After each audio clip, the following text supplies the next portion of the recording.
ഒരു വളർച്ചയുടെ ആരംഭമാണ്. അതായിരുന്നു പ്രധാനപ്പെട്ട ഒരു ടേണിംഗ് പോയിന്റ്. അതിനുശേഷം അവർ ഞങ്ങൾക്ക് ലാൻഡ് തന്നു. അവിടുത്തെ ഇൻഡസ്ട്രിയൽ ബാങ്കുകളിൽ നിന്ന് സോഫ്റ്റ് ലോൺ തന്നു, ദീർഘകാലത്തെ ലോൺ തന്നു. ഇപ്പോൾ ഞങ്ങൾ അവിടുത്തെ ഗൾഫിലെ ഏറ്റവും വലിയൊരു ഷോപ്പിംഗ് മോളായ ഖാൽദിയ മോൾ ഗവൺമെൻറ് തന്ന ലാൻഡിലാണ് ഞങ്ങൾ പണിത്. ഞങ്ങൾക്ക് സോഫ്റ്റ് ലോണാണ് തന്നത്. അതെന്ന് വെച്ചാൽ എല്ലാവർക്കും 7 കൊല്ലം കൊടുക്കുമ്പോൾ ഞങ്ങൾക്ക് 15 കൊല്ലത്തെ ലോൺ തന്നു. ഒരു മനുഷ്യന്റെ ജീവിതത്തിൽ സമ്പത്ത്, ബിഗ് മണി ഉണ്ടാകുന്നത് ഒരു ചെറിയ കാലയളവിലായിരിക്കും. എന്തായിരുന്നു ശ്രീ യൂസഫ് അലിയുടെ ആ ബിഗ് മണി ഉണ്ടായ കാലഘട്ടം? അത് ലോകത്തിൽ കാശിക്കാരായ എല്ലാവരുടെ ചരിത്രം നോക്കിയാലും ഒരു സാഹചര്യത്തിൽ തന്നെ ആകെ ഒരു പുരുഷായുസ് എത്ര നാൾ ജീവിക്കും, അതിൻ്റെ ഏതെങ്കിലും സമയത്തായിരിക്കും പെട്ടെന്നുള്ള ഒരു ബൂസ്റ്റ്. ഗൾഫ് വാറാണ് ഞങ്ങൾക്ക്. കാരണം ഒരുപാട് സാധനങ്ങൾ അവിടെ ഫുഡ് സെക്യൂരിറ്റി പ്രോബ്ലം വരാതിരിക്കാൻ വേണ്ടി ഞാൻ തന്നെ ലോകത്തിൻ്റെ പല ഭാഗങ്ങളിലും പോയി ഭക്ഷ്യസാധനങ്ങൾ കൊണ്ടുവന്ന് സ്റ്റോർ ചെയ്തു. കാരണം ഗൾഫ് മുഴുവൻ യുദ്ധഭീഷണിയിലാണ്. അങ്ങനെ വേറെ ആരും അങ്ങനെ കൊണ്ടുവരാതിരിക്കുകയും എൻ്റെ കയ്യിൽ മാത്രം മെയിൻ സാധനങ്ങൾ, പല സാധനങ്ങളും ഉണ്ടാവുകയും ചെയ്യുന്നൊരു സന്ദർഭം ഉണ്ടായിരുന്നു. എന്നിട്ടും ഞാൻ അതിൽ കൊള്ളലാഭമൊന്നും എടുത്തില്ല. അതേ മിതമായ വിലയ്ക്ക് തന്നെയാണ് അന്നും ഇന്നും വിൽക്കുന്നത്. അപ്പോൾ അതൊരു ദൈവാനുഗ്രഹമാണ്. ഞാനൊരു ഓപ്പർച്യൂണിസ്റ്റ് അല്ല ഒരിക്കലും. അബുദാബിയിൽ നിന്നും സാമ്രാജ്യം എനിക്ക് തോന്നുന്നു 17 രാജ്യങ്ങളിലേക്ക് വളർത്തി, വിസ്തൃതമാക്കി. അതെങ്ങനെയാണ് ഒരു ലോകം കൈകളിൽ എത്തുക എന്നുള്ളതാണ്? അതൊരു കച്ചവടക്കാരനാകുമ്പോൾ, ഒരു ഫുട്ബോൾ കളിക്കുന്നവൻ ആ കോർട്ടിൽ ഇറങ്ങിയാൽ ഏറ്റവും നന്നായിയാണ് കളിക്കേണ്ടത്. അല്ലെങ്കിൽ കണ്ടിരിക്കുന്നവർ പറയും ഇവൻ കളിക്കുന്നില്ല എന്ന്. ഒരു കച്ചവടക്കാരനായി ആ കോർട്ടിൽ ഇറങ്ങിയാൽ അത് ഏതെല്ലാം നിലയ്ക്ക് വിപുലീകരിപ്പിക്കാം, എങ്ങനെയൊക്കെ വിപുലീകരിപ്പിക്കാം, ഏതെല്ലാം രാജ്യങ്ങൾ വിപുലീകരിപ്പിക്കാം, ഒരുപാട് ആളുകൾക്ക് എങ്ങനെ ജോലി കൊടുക്കാം, ആ ബിസിനസ് വലുതാക്കി എങ്ങനെ കൊണ്ടുവരാം എന്നുള്ളത് എപ്പോഴും ചിന്തിക്കുമല്ലോ. അതിൻ്റെ ഒരു പാർട്ടുകളാണ്. അത് എൻ്റെ മാത്രം ഒരു കഴിവാണെന്ന് ഞാൻ ധരിക്കുന്നില്ല. അത് ഏത് കച്ചവടക്കാരനും അങ്ങനെ തന്നെയാണ് ചിന്തിക്കുക. സ്വയം കച്ചവടക്കാരൻ എന്നറിയപ്പെടാനാണ് ആഗ്രഹിക്കുന്നത്. തീർച്ചയായിട്ടും കച്ചവടക്കാരനാണെന്ന് സ്വയം വിളിക്കുകയും ചെയ്തു. പക്ഷെ കച്ചവടക്കാർ സ്വന്തം പ്രതിച്ഛായ മാറ്റി മറ്റു മേഖലയിലേക്ക് മാറാൻ ആഗ്രഹിക്കുന്നു. എന്തുകൊണ്ട് ആഗ്രഹിക്കാറ്? എൻ്റെ പോളിസി ഒരു ബിസിനസ്സുകാരൻ എന്ന നിലയ്ക്ക് അറിയപ്പെടണം. ഇപ്പോൾ രാഷ്ട്രീയക്കാരനെങ്കിൽ രാഷ്ട്രീയ നേതാവ്, അവരുടെ രാജ്യസേവനമാണ്. രാഷ്ട്രീയം എന്ന് പറഞ്ഞാൽ എന്താണ്? രാജ്യസേവനമാണ്. അപ്പോൾ അവരാ സേവിച്ചറിയപ്പെടുക. ഞാനൊരു കച്ചവടക്കാരൻ എന്നുള്ള നിലയിലാണ് അറിയപ്പെടാൻ ആഗ്രഹിക്കുന്നത്. രാഷ്ട്രീയത്തിലേക്ക് വലിയ ലക്ഷ്യം ഒരിക്കലുമില്ല. ജീവിതത്തിൽ ഒരിക്കലും യൂസഫ് അലി ഒരു രാഷ്ട്രീയക്കാരനാണ് എന്നുള്ളത് എനിക്ക് അറിയപ്പെടില്ല. രാജ്യസഭ MP സ്ഥാനം അതിൻ്റെ ആവശ്യമില്ല. ഒരിക്കലും ഒരു രാജ്യസഭ MP ആവാൻ ഞാൻ ആഗ്രഹിച്ചിട്ടില്ല, ഞാൻ ആഗ്രഹിക്കില്ല. ഒരു കൈയിൽ മാർക്സിസ്റ്റ് പാർട്ടി, ഒരു കൈയിൽ കോൺഗ്രസ്, മൂന്നാമതൊരു കൈ ഉണ്ടെങ്കിൽ അതിൽ BJP, എല്ലാവരുമായും തുല്യബന്ധം. ഒരു കച്ചവടക്കാരനെ സംബന്ധിച്ചിടത്തോളം ആ രാഷ്ട്രീയ പാർട്ടികളും അതിൻ്റെ നേതാക്കളുമായി അടുപ്പം വെച്ച് അതിൽ ബെനിഫിറ്റ് എടുക്കുക എന്നുള്ളൊരു പോളിസിക്കാരനല്ല ഞാൻ. കച്ചവടം ചെയ്ത് കാശുണ്ടാക്കണേ എൻ്റെ മാർഗങ്ങൾ വേറെയുണ്ട്. എൻ്റെ ബേസ് ഗൾഫാണ്. പക്ഷെ ഇവിടുത്തെ രാഷ്ട്രീയ, സാമൂഹിക, സാംസ്കാരിക നേതാക്കളുമായി അടുപ്പം കൊണ്ട് എന്നെക്കൊണ്ട് ഈ രാജ്യത്തിന്, നമ്മുടെ സംസ്ഥാനത്തിന് എന്തൊക്കെ ചെയ്യാൻ പറ്റും അത് ചെയ്യുക. അതാണ് അടുപ്പം വയ്ക്കുക. അത് കൂടാണ്ട് എല്ലാ രാഷ്ട്രീയക്കാരും ഒരേ മാതിരിയല്ല. അതിപ്പോൾ മിസ്റ്റർ അജിത്തിനെ പോലത്തെ ഒരു സീനിയർ മാധ്യമ പ്രവർത്തകന് ഞാൻ പറയേണ്ട ആവശ്യമില്ല. എല്ലാവരും കാശ് കണ്ട് ബഹുമാനിക്കുന്ന രാഷ്ട്രീയ നേതാക്കളല്ല. മൂല്യങ്ങളെ സ്നേഹിക്കുകയും മൂല്യങ്ങളെ വകവെക്കുകയും ചെയ്യുന്ന രാഷ്ട്രീയ നേതാക്കൾ. അപ്പോൾ അവരൊക്കെ മനസ്സിലാക്കിയിട്ടേ അടുപ്പം വയ്ക്കുള്ളൂ. എന്നാലും രാഷ്ട്രീയ പാർട്ടികൾക്കും നേതാക്കൾക്കും പണം നൽകേണ്ടി വരില്ലേ? അത് ഒരു രാഷ്ട്രീയ പാർട്ടി ഉണ്ടെങ്കിൽ ആ പാർട്ടിക്ക് ഗവൺമെന്റ് അലൗ ചെയ്തിട്ടുണ്ട് സംഭാവന പിരിക്കാൻ. സംഭാവന പിരിക്കാൻ പാടില്ല നിയമമൊന്നുമില്ല. അപ്പം ചിലപ്പോൾ സംഭാവന ചോദിക്കും.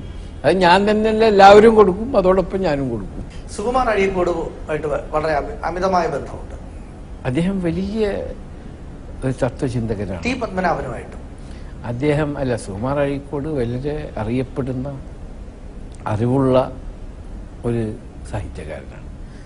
ആ സാഹിത്യ കച്ചവടക്കാരന്മാരെ ബഹുമാനിക്കുക. കാരണം നമ്മളിൽ വലിയൊരു കച്ചവടക്കാരനേക്കാളും അറിവും പ്രാപ്തിയും കഴിവുമുള്ള വ്യക്തികളെ ബഹുമാനിക്കണ്ടേ. അദ്ദേഹത്തെ ഞാൻ ബഹുമാനിക്കുന്നു. ടി പത്മനാഭൻ, അദ്ദേഹത്തിൻ്റെ ഒരുപാട് പുസ്തകങ്ങൾ, ഗൗരി അടക്കമുള്ള പുസ്തകങ്ങൾ ഞാൻ വായിച്ചവനാണ്. അദ്ദേഹത്തെ ബഹുമാനിക്കുന്നു. ഞാൻ ഒരുപാട് വായിക്കുന്നവനാണ്. കാരണം എനിക്ക് ഒരുപാട് സമയം വായിക്കാൻ കിട്ടും ഫ്ലൈറ്റുകളിൽ. ഞാൻ 19 മണിക്കൂർ 18 മണിക്കൂർ, ഇപ്പോൾ അമേരിക്കയൊക്കെ പോകുമ്പോൾ 18 മണിക്കൂറുണ്ട്. ഒരു മനുഷ്യന് 6 മണിക്കൂർ ഉറക്കം കഴിഞ്ഞ ബാക്കി എന്ത് ചെയ്യും? അപ്പോൾ വായിക്കാറുണ്ട്, എല്ലാവരുടെ പുസ്തകങ്ങളും വായിക്കാറുണ്ട്.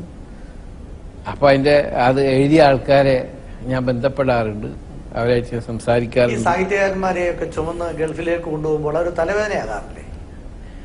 ഗൾഫ് എന്ന് പറയുന്നത് അവിടെ എല്ലാവരും കോടീശ്വരന്മാരല്ല. അതാണ് ഇവിടുത്തെ ആൾക്കാരുടെ ഒരു ധാരണ. വളരെയധികം ബുദ്ധിമുട്ടി വിഷമിച്ച് അവിടെ വന്ന് കുടുംബവും പുലർത്താൻ വേണ്ടി ജോലി ചെയ്യുന്നവർ, അവർക്ക് എന്തെങ്കിലും കുറച്ച് സമയം സാഹിത്യം, കല, അതിനൊക്കെ കിട്ടുമ്പോൾ അവർക്കത് വലിയൊരു ആശ്വാസമാണ്. അതിനെന്തെങ്കിലും സഹായം ചെയ്തു കൊടുക്കുന്നതുകൊണ്ടൊരു തെറ്റില്ല. കാരണം അവർ സമാധാനിക്കട്ടെ. നമ്മുടെ രാജ്യം അവർ അധ്വാനിച്ചിരിക്കണമെന്നുണ്ട് ഈ രാജ്യം നടക്കുന്നത്. അപ്പോൾ അവർക്ക് വേണ്ട സാഹചര്യം ചെയ്തു കൊടുക്കേണ്ടത് എന്നെപ്പോലെ ആൾക്കാരുടെ ഉത്തരവാദിത്തമാണ്. എപ്പോഴെങ്കിലും രാഷ്ട്രീയ നേതൃത്വം ശ്രീ യൂസഫ് അലിയുടെ മാനസികമായ ആത്മാർത്ഥതയിൽ സംശയം തോന്നിയിട്ടുണ്ടോ? അതിൽ വേദന തോന്നിയിട്ടുണ്ടോ? ഇന്ന് വരെ അത് തോന്നിയിട്ടില്ല. ഞാൻ ചോദിക്കാൻ കാരണം, സ്മാർട്ട് സിറ്റിയുടെ ഘട്ടത്തിൽ ആദ്യഘട്ടം ശ്രീ വി എസ് അച്യുതാനന്ദൻ, അദ്ദേഹം ഞാൻ വളരെയധികം ബഹുമാനിക്കുന്ന കേരളത്തിലെ സമുന്നതനായ ഒരു നേതാവാണ്. അദ്ദേഹം ഒരിക്കലും അത് ഓരോരുത്തരും പറഞ്ഞുണ്ടാക്കുന്നതാണ്, ഒരിക്കലും എന്നെ വേദനിപ്പിക്കുകയോ അവഹേളിക്കുകയോ ചെയ്തിട്ടില്ല. പക്ഷെ ആദ്യഘട്ടത്തിൽ ഇല്ല, അത് അദ്ദേഹം എന്നിൽ ഏൽപ്പിച്ച ഉത്തരവാദിത്തം അന്ന് അത്രയായിരുന്നു. അത് ഞാൻ നിർവഹിച്ചു. രണ്ടാമത് അദ്ദേഹം ഏൽപ്പിച്ച ഉത്തരവാദിത്തം വേറെയായിരുന്നു, അതും ഞാൻ നിർവഹിച്ചു. നമ്മുടെ സംസ്ഥാനത്തിന് വേണ്ടി, സംസ്ഥാനത്തിന്റെ ഉന്നമനത്തിന് വേണ്ടി, ഭാവി തലമുറക്ക്, പ്രത്യേകിച്ച് പെൺകുട്ടികൾക്ക് ജോലി കിട്ടുന്ന കാര്യത്തിന് വേണ്ടി ഇനിയിപ്പോൾ ഞാൻ തന്നെ ഒന്ന് താന്നു കൊടുക്കാനും ഞാൻ തയ്യാറാണ്. അതിലൊന്നും ഞാനൊരു ഈഗോയിസ്റ്റ് അല്ല, ഞാനൊരു സാധാരണക്കാരനാണ്. I an humble person. അപ്പം നമ്മുടെ സംസ്ഥാനത്തിന് വേണ്ടി ആരുടെ മുന്നിലും താന്നു കൊടുത്ത് ഇൻവെസ്റ്റ്മെന്റ് കൊണ്ടുവന്ന് കേരളം എപ്പോഴും ഓർമ്മിക്കത്തക്ക വിധത്തിലുള്ള എന്തെങ്കിലും കാര്യം ചെയ്തു കൊടുക്കുക എന്നത് എനിക്ക് വളരെ സന്തോഷകരമായ കാര്യം. ശ്രീ യൂസഫ് അലി എന്നൊരു വ്യക്തിയിലായിരുന്നെങ്കിൽ സ്മാർട്ട് സിറ്റി യാഥാർത്ഥ്യമാകുമായിരുന്നു എന്ന് ഞാൻ പറയുന്നില്ല. ഞാനല്ലെങ്കിൽ വേറെ ഏതെങ്കിലും നിലയ്ക്ക് വരും. എന്നെ ബഹുമാനപ്പെട്ട അന്നത്തെ മുഖ്യമന്ത്രി ഏൽപ്പിച്ച കാരണം അദ്ദേഹം എന്നിൽ അർപ്പിച്ച വിശ്വാസത്തിന് നന്ദി പറഞ്ഞുകൊണ്ട് ആ ഉത്തരവാദിത്വം നിർവഹിച്ചു. ഇപ്പോഴത്തെ മുഖ്യമന്ത്രി വേറെ എന്തെങ്കിലും ഉത്തരവാദിത്തം തന്നെ ഏൽപ്പിക്കണമെങ്കിൽ ഞാനത് ചെയ്യും. സത്യത്തിൽ എവിടെയാണ് ഈ ആശയപ്പിശക് ഉണ്ടായത്? UDF ഭരണത്തിൽ എല്ലാം അവസാന ഘട്ടത്തിലേക്ക് വരുമെന്ന് വിചാരിച്ചു, LDF ഭരണത്തിൽ പിന്നീട് വന്നു. എവിടെയാണ് അതൊക്കെ കഴിഞ്ഞുപോയ കഥ. അത് ഒപ്പിട്ടു, ഇപ്പൊ പ്രൊജക്ട് നടന്നുകൊണ്ടിരിക്കുന്നു. അപ്പൊ പിന്നെ നമ്മൾ എന്തിന് പിന്നിലേക്ക് പോകേണ്ട ആവശ്യമില്ലല്ലോ. ഏതായാലും അത് ഭംഗിയായി അവസാനിച്ചു. ആ പ്രൊജക്ട് വരും, 100% ഷുവറായി നടന്നുകൊണ്ടിരിക്കുകയാണ്. ഇനി ഇതുപോലെയുള്ള പ്രൊജക്റ്റുമായി വ്യക്തികളും സ്ഥാപനങ്ങളും പ്രസ്ഥാനങ്ങളും വരാൻ തടസ്സം നിൽക്കുന്ന തരത്തിലായിരുന്നില്ലേ നമ്മുടെ മനോഭാവവും നമ്മുടെ പ്രവർത്തനങ്ങളും? അതെന്താണെന്ന് വെച്ചാൽ അതൊക്കെ ടൈമാണ്. എല്ലാത്തിനും ഒരു സമയമുണ്ട്.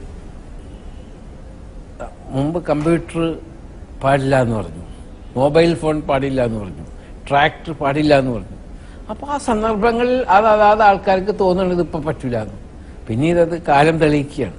ഇപ്പോൾ ബയോടെക്നോളജി, നാനോ ടെക്നോളജി, അതുകൊണ്ടൊക്കെ ഇപ്പോൾ അഗ്രികൾച്ചർ വളരെയധികം ഇംപ്രൂവ് ആയി.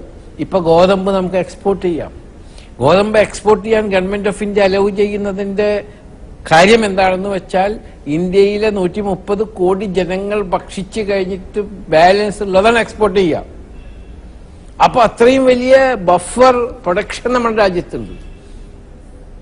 മനസ്സിലായില്ല ഞാൻ പറഞ്ഞത്? അപ്പോ ഇന്ത്യ ഒരു മഹാരാജ്യമാണ്, കേരളം ഇതാണ്. അപ്പൊ ആയതുകൊണ്ട് ഈ രാജ്യത്തിലെ പ്രൊഡക്ഷൻ കൂടിക്കൊണ്ടിരിക്കുകയാണ്. മുസ്ലിം ലീഗ് ആയിട്ടുള്ള ബന്ധം ഞാൻ എല്ലാ പാർട്ടികളോടും തുല്യ സമീപനമാണ്. ഞാൻ ഒരു പാർട്ടിയിലും ഇല്ല, രാഷ്ട്രീയക്കാരനല്ല ഞാൻ. ഒരു പാർട്ടിയായിട്ട് ഒരു ബന്ധവുമില്ല. പിന്നെ ഒരു പാർട്ടിയെ ഞാൻ തുലനം ചെയ്യാറില്ല. കാരണം ഞാൻ വേറൊരു പാർട്ടിയിൽ ഉണ്ടെങ്കിലല്ലേ മറ്റൊരു പാർട്ടി എങ്ങനെ ഉണ്ടെന്ന് തുലനം ചെയ്യേണ്ട ആവശ്യമുള്ളൂ.